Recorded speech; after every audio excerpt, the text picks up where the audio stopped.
Nous nous retrouvons aujourd'hui pour la seconde vidéo sur la rivalité entre Fausto Coppi et Gino Bartali. Nous avons vu lors de la dernière vidéo que la rivalité entre les deux hommes a démarré peu avant la guerre. Mais les deux hommes ont certainement perdu parmi les plus belles années de leur carrière durant la Seconde Guerre mondiale. Fausto Coppi a continué lui à rouler jusqu'en 1942, en battant notamment cette même année 42 le record de l'heure.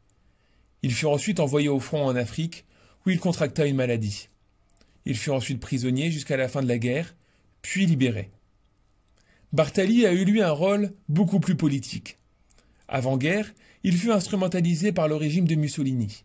C'était le dictateur qui lui ordonnait de participer à telle ou telle course et qui lui ordonnait également d'abandonner lorsque la course était perdue afin de ne pas voir un Italien s'incliner.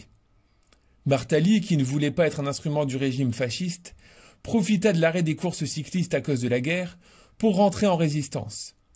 Ainsi, il permit de sauver de nombreux juifs en faisant passer dans son cadre de vélo des messages pour la résistance. Il fut honoré du titre de juste parmi les justes et son nom gravé sur un monument en Israël.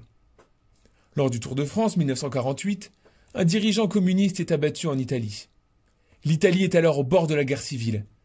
Le président du Conseil italien appelle alors Bartali de toute urgence et lui demande formellement de gagner le plus qu'il pouvait. Bartali, qui était alors en retard au classement général, remporta les 3 étapes suivantes et gagna le Tour de France.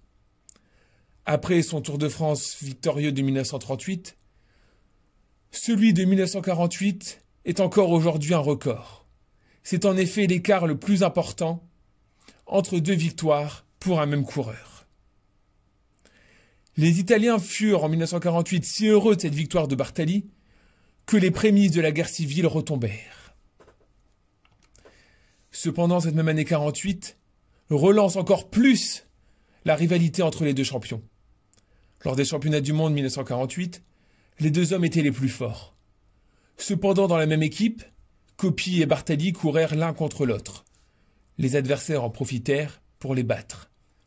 Les deux hommes si faiblement lâchés préférèrent abandonner la course l'un après l'autre.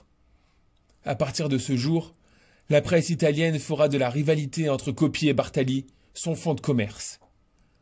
Lors du Tour de France 1949, Fausto Coppi, alors chef de file de l'équipe italienne, demande au sélectionneur Alfredo Binda de ne pas sélectionner Gino Bartali.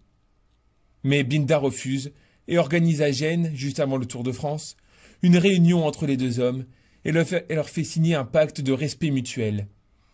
Les deux hommes acceptent. Mais néanmoins, dès la 4e étape du Tour 49, Fausto Coppi crève et perd 6 minutes, car sa voiture d'équipe fut longue à venir le dépanner. Coppi furieux veut alors quitter le Tour. Pour lui, le pacte n'a pas été respecté par Binda et Bartali a été privilégié. Alfredo Binda parviendra néanmoins à faire poursuivre Bartali et Coppi ensemble jusqu'à la 7e étape contre la montre.